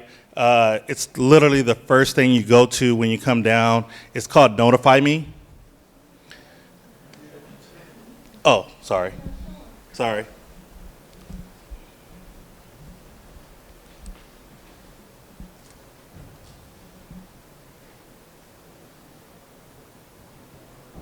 Good thing I'm the IT guy. All right. So the first thing, like you said, if you go to our website, the first thing you see is Notify Me. When you come to Notify Me, it's our complete notification system. We don't ask for a lot of information on here. All we ask is a valid email address. We don't ask you guys for your name, your address. We don't ask for anything. We want people to sign up. When you sign up, I'll just do an example, 123@gmail.com. And once you sign in, everything becomes available. And so you can sign up for other things on notification. You can sign up for this agenda center. You can get notifications when new agendas are out, if meetings are canceled. But we want to come down to the alert center. And we want to sign up for traffic alerts. When you click on it, you're now subscribed to the traffic alerts. So you will get an alert every time there's an event in the area.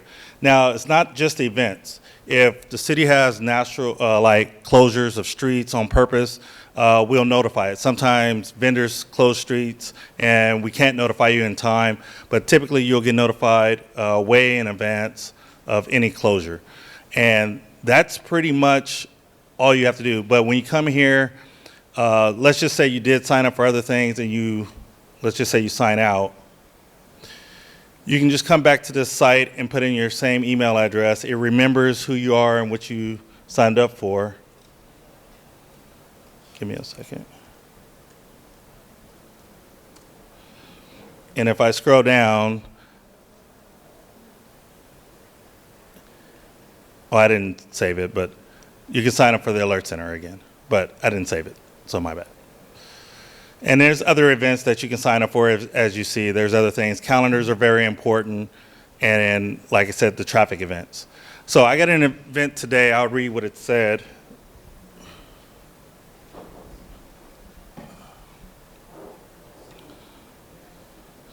So it said traffic event Today's date, March 1st, 2023, starting at 3 p.m. That's when I got the message. The YouTube Theater, which is right here, is having a billboard, Women in Music, and it started at 7 p.m. So that's going on right now. And expect a 2-hour delay before and a 1 hour after the event. So you can see how important it is for you guys in this district, especially driving around in this area, to avoid some of this traffic. Other things that I can tell you about technology-wise, we have implemented a new city app that you guys can download on Google and on Apple, so that you guys can get the same thing on the website on your app. We also implemented something for our planning and our building and safety so that you guys can pay a lot of things online. So, is there any questions?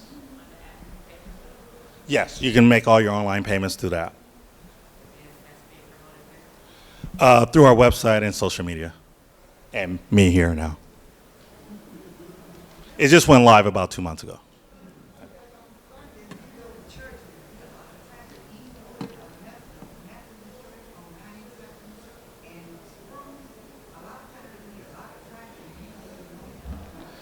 So again, since if you could spread the word at your church and have everyone sign up, that would be great. That would be great. So, and I was just going to say thank you so much for coming and attending. I feel like this is a very important tool that we should all use. Let's make sure that we get this to our family and friends that live in Inglewood, and specifically District 4, because we have these events. So now, if you use this tool, you'll have an opportunity to be informed before the event and plan accordingly. So, thank you so much, Matt, for coming in and providing that information. We appreciate you. And I know we're over time, so we're going to move quickly, but I have 2 more presenters. Now, I get a lot of questions about ITC. So people want to know what it is, when it's coming. We've had some really interesting questions just recently. If it'll affect residents, will it be on the street, in the middle of the street, the sidewalk? So I thought it was so important to have Lisa Trefoletti, our consultant, who is overseeing the ITC project, come and do kind of update you on what's happening with it and answer some of your questions. So I want to welcome Lisa Trefoletti. Thank you. Good to see you. Thank you, guys. I thank you for waiting for me this evening. I have been working on this project since 2017, when it was just an idea. And the idea was to really think about how we can have a transit system that would connect the city to the LA Metro system, which is about 1.5 miles, away, and it's too far for people to walk. And really try to get people out of their cars and think about how we're going to relieve congestion in and around the community, and also connect the community to Metro so that it's not just about events, although it would really help during events, but it would be also about really just having a connected city, because you have a world-class city. You need world-class transit and infrastructure. So this was just an idea, which has gained so much support that we have been able to raise close to $750 million. We do need more to come. What we have done from the beginning is really look at different alternatives at the very start. Would you go down Century? Would you go down Arborvitae? Would you go down Prairie just all the way? Or do you go down Market Street?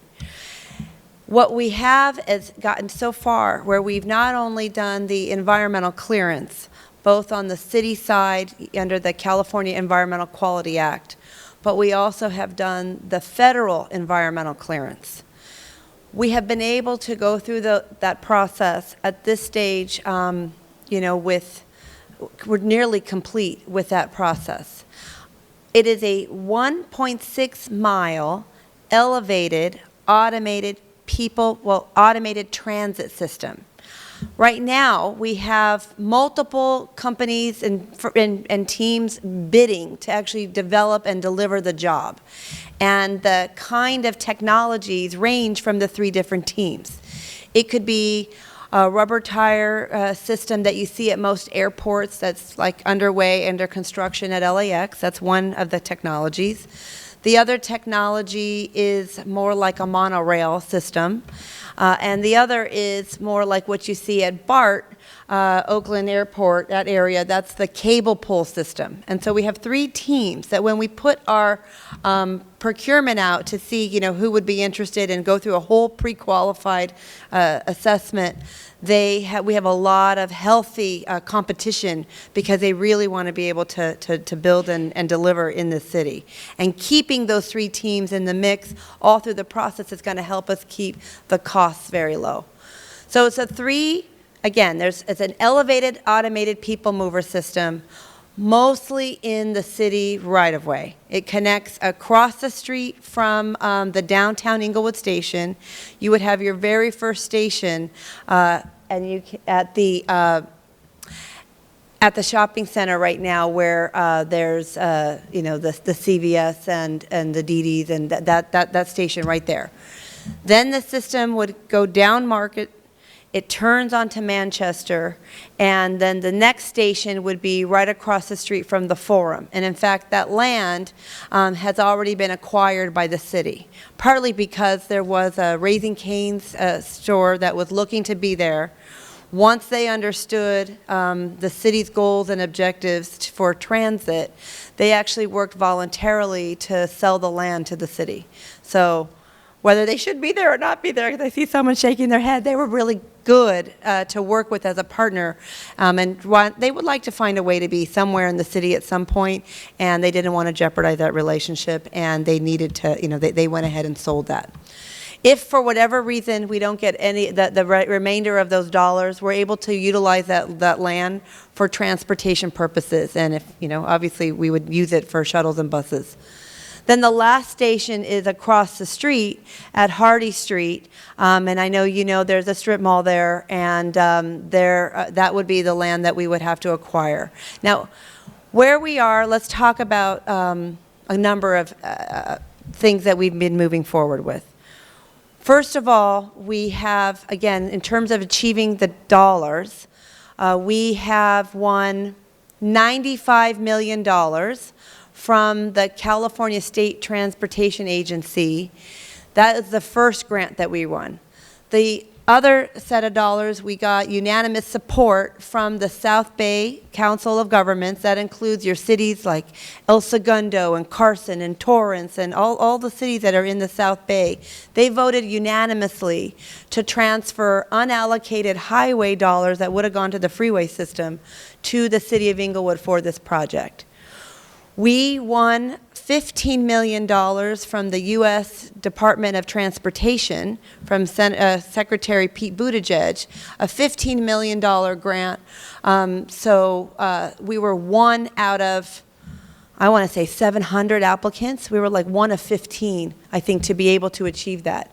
We just were ranked, I think, number 5 out of 16 projects from Caltrans, and we just recently, as you guys may have known, won $407 million from the state of California in a pretty fierce competition. And why is it that we won?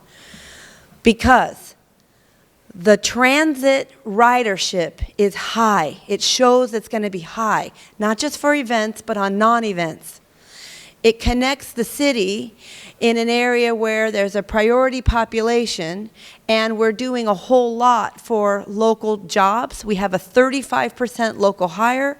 We have a very high disadvantaged business enterprise requirement, and we have a lot of different opportunities for local jobs and a commitment to apprenticeship. And I know the mayor was here very early on, and he talked about that with all of his projects, and that is no different here. So if anybody's interested in those opportunities, we'd love to talk to you about it. We've also been able to, if we find out in March, when we're in March, I can't believe we're in March, we find out this month if we're going to be on the presidential budget because we're looking for another $900 million.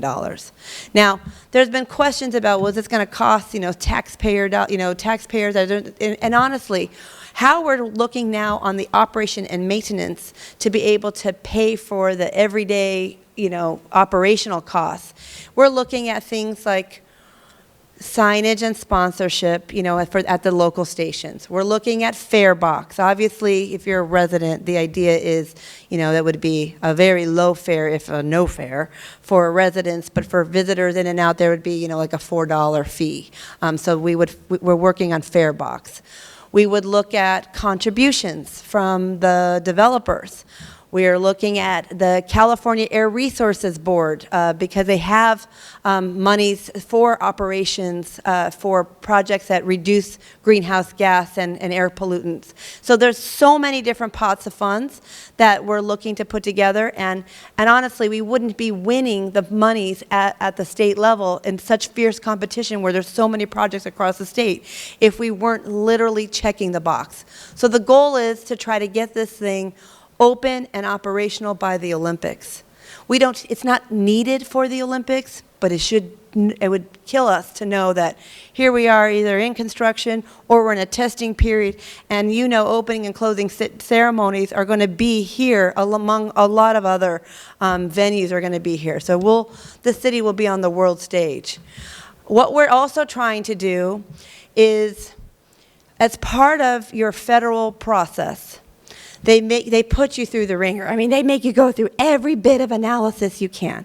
And how can you save money? How can you reduce costs? How can you reduce project risks?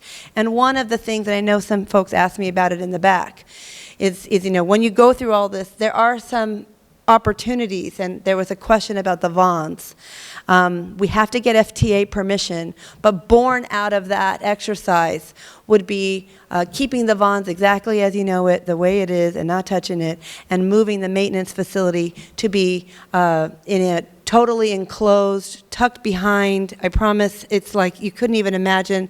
I kill ourselves that we didn't even think about it at the start.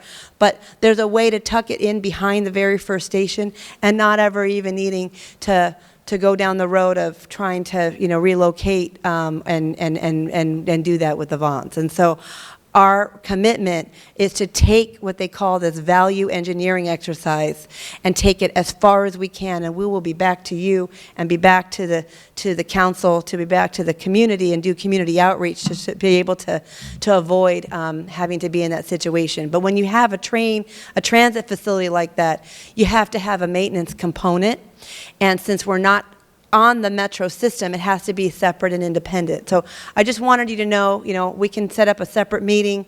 I'm happy to go through the details of that.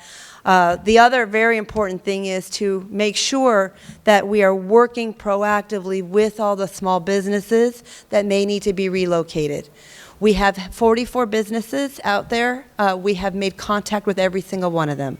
We have hired the best people in this business who do relocation assistance, and we have so many opportunities to relocate them, even in terms of there's a lot of vacancies in downtown Market Street.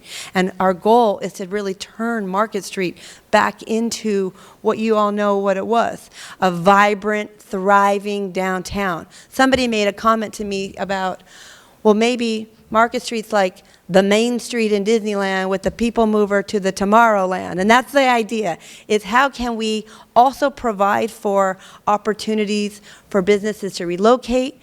We got $8.5 million for business facade improvements, so we're going to contact all the properties on Market Street and help them reimagine their front-facing location.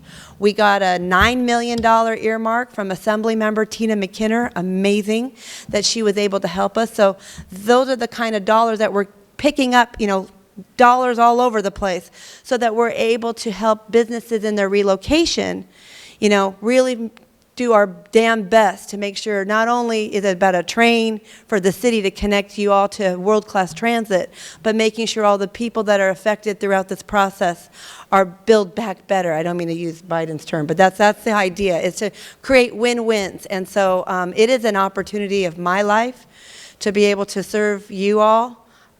For all y'all who don't know, my mom was from Inglewood. She went to Inglewood High.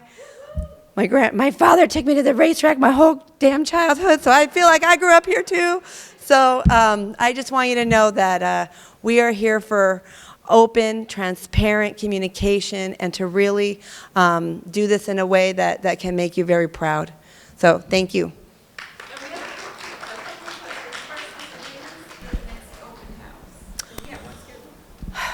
I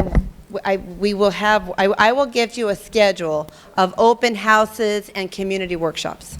Okay? Sure. How much property is Inglewood going to lose over in that area? Because you said that the strip mall on Hardy and Prairie, that's going to be gone? That's one strip mall. That's one that we would, obviously we want to do voluntary land acquisition. Okay. So that strip mall is the one where we'd be placing the station. And then the other is the shopping center right at Florence and Market. Okay. And then as I said, we've already acquired the land across the street from the Forum. Yep. There's a question right there. The lady right there. Sure. I'm sorry.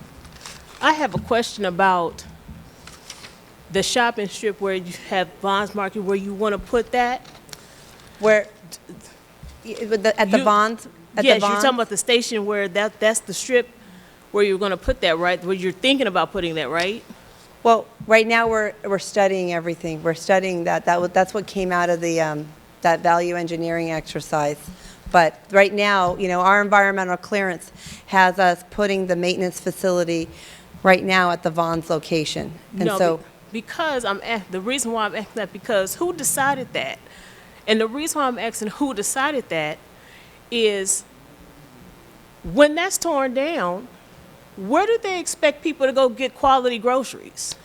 Well, what do?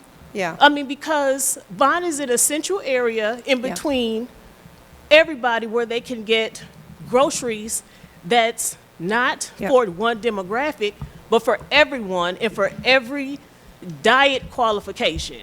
Yes. So why are they looking at that area? Well, first of all, this project, which proposed that back in 2018, has gone through a series of steps, and it's been publicized and noticed, and we've done a number of hearings, and we've gone through a full environmental clearance process, and the project is approved by the City Council. Now, what I'm saying, though, is hearing exactly what you're saying and knowing how important that is a community asset. What we're working on right now is working through this process to avoid having that happen. And so we're working on trying to move the maintenance facility. And as I know more, because we have to do a little bit more technical analysis, I will make sure we report back to the community. We'll do some more outreach, and we're working to avoid that.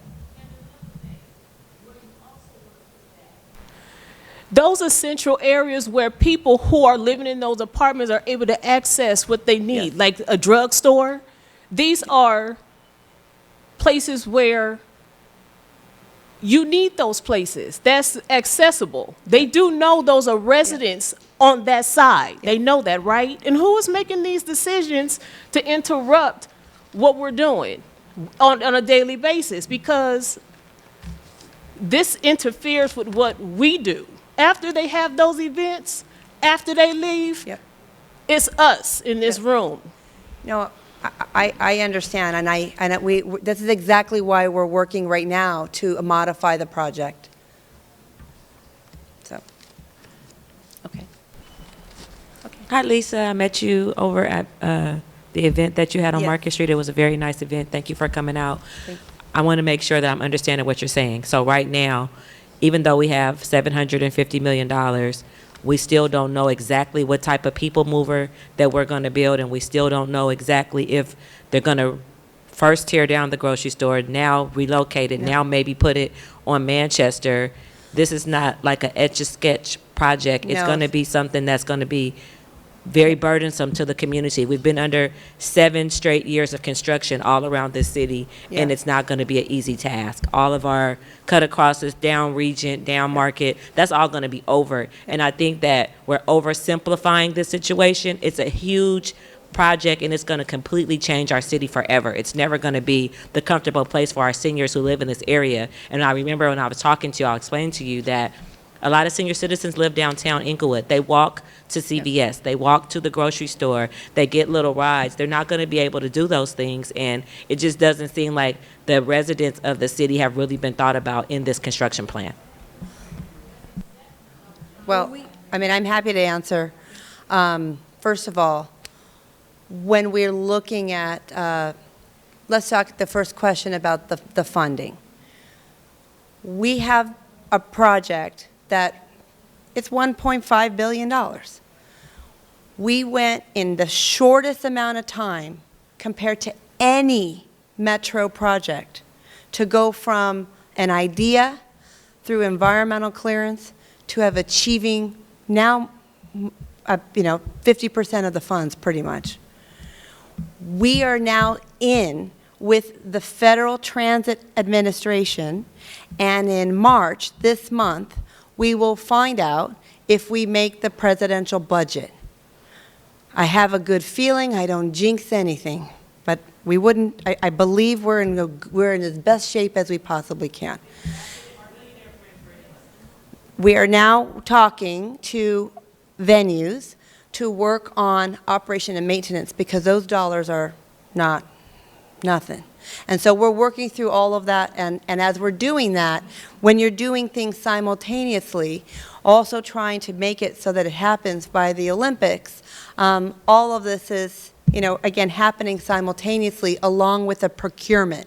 And because our procurement process has been so successful and has so much industry interest, you have 3 world-class teams looking to try to be here with 3 different technology types.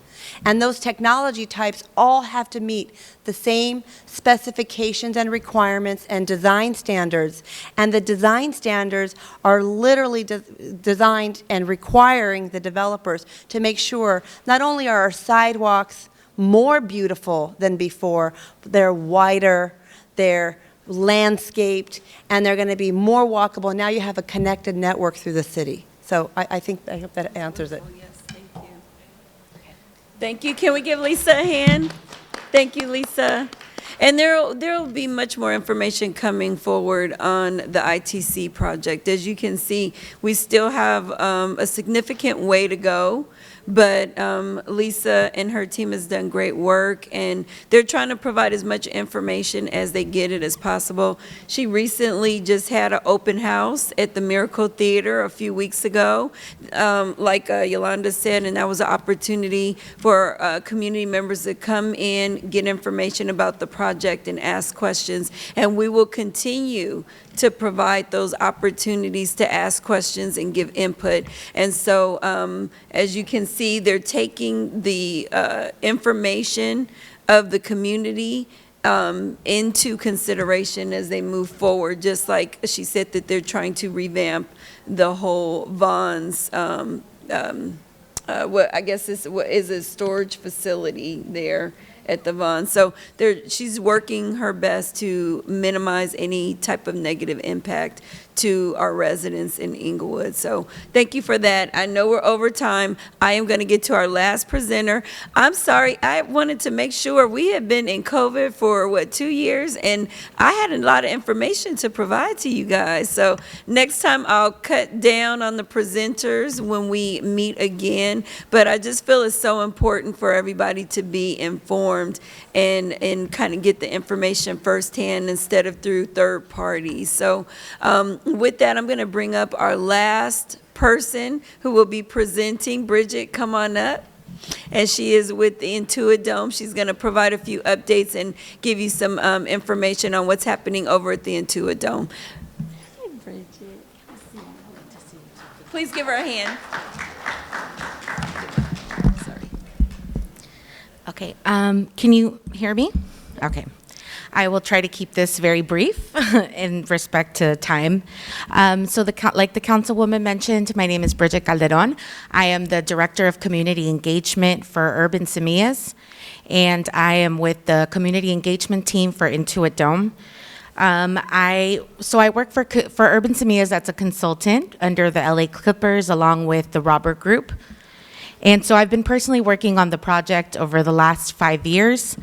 I was working under Wilson Meany, who is the project developer, and now I am working under the LA Clippers. So there's a few things that our project has been doing to keep engagement with the community. Some of them are, let me just give you the brief version. So for the last 2 years, we've been doing community meetings. We're currently holding the community meetings at Dolores Huerta Elementary School. Our next meeting is on Thursday, May 4th at 6 p.m. So usually before the meetings, we'll distribute the notices to the neighboring residents. We also post it on our social media pages, and Councilwoman Faulk with the other city council people also posted on their newsletters. The city of Inglewood also posted on their social media, and also the Inglewood Airport Area Chamber of Commerce help us distribute the information out to the community for any meetings or events that we might be having. We also provide a weekly construction notice to over 1,000 households near the project site. It's just any updates on construction that might affect traffic that will be happening outside or inside the arena.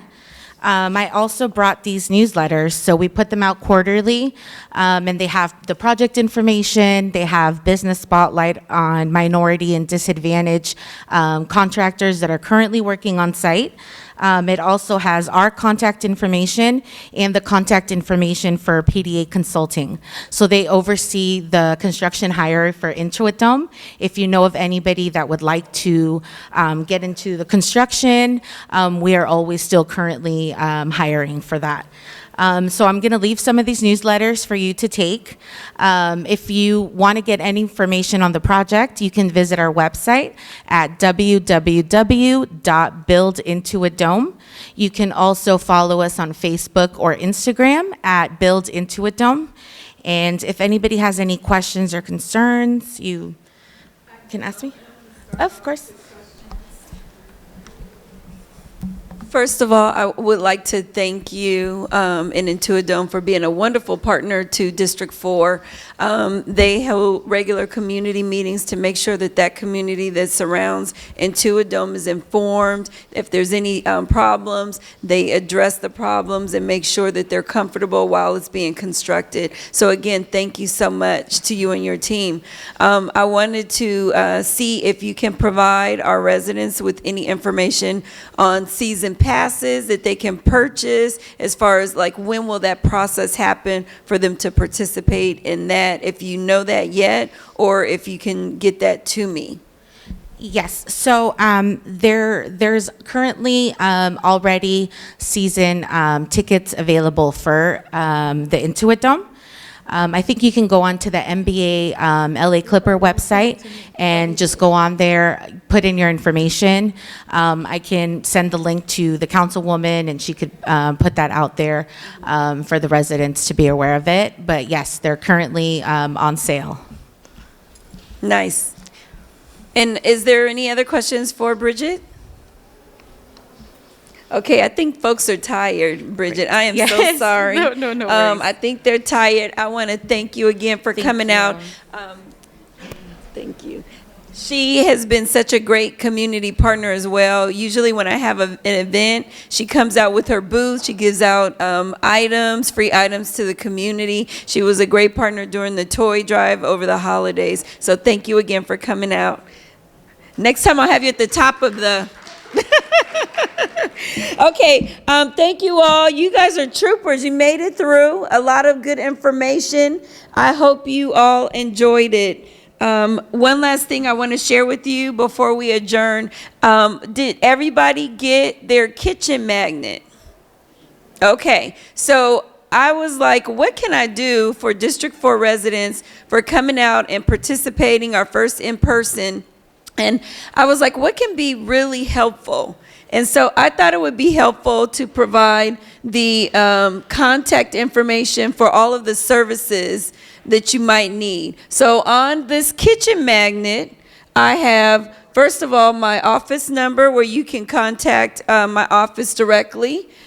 Secondly, we have Inglewood Police Department non-emergency number. So if you have a situation and you're pretty sure it doesn't feel like an emergency, nobody's dying or sick or anything like that, but it's something that you want to contact IPD, this is the number that you would call for a non-emergency number.